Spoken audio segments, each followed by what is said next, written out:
So Russia recently rejected yet another call by the United Nations to end their illegal invasion of Ukraine. They are, of course, a member of the Security Council, a permanent member, which, according to the UN Charter, has the principal obligation to uphold sovereignty in the world order. Should they be removed from the Security Council? And I understand it's an incredibly difficult thing to do, but in your view, do they have a role on the Security Council? Well, I mean, the Security Council, when it comes to Ukraine, is dysfunctional.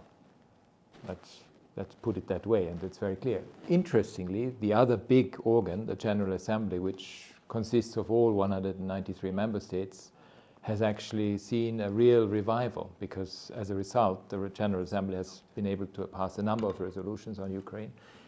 And I think that's important, because there are checks and balances within the institutional system to make sure that if on one issue it's not possible to find agreement, you can actually move in another context with the General Assembly on it.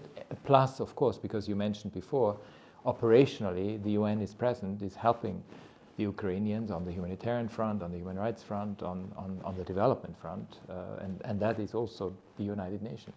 It is. It is not the Security Council. It is not the Security Council. We have this ongoing problem. And that is, I mean, you know, it's not an issue. I mean, it's going to be very difficult to find a way to make a Security Council functioning when one P5 is violating the Charter. Since we're talking about human rights in the war, the Ukrainians still have to abide by international law when it comes to how they are engaging in the fighting. Do they understand that, and how is that playing out? So it was very important for me during my conversations with the Ukrainian government to make sure that there is appreciation for the application of international humanitarian law when it comes to warfare. When you conduct hostilities, human rights law and international humanitarian law applies. There's no way around it. I mean, it's one thing when it comes to the international law side of the Charter and the violation of the Charter, but it's another thing if it comes to hostilities.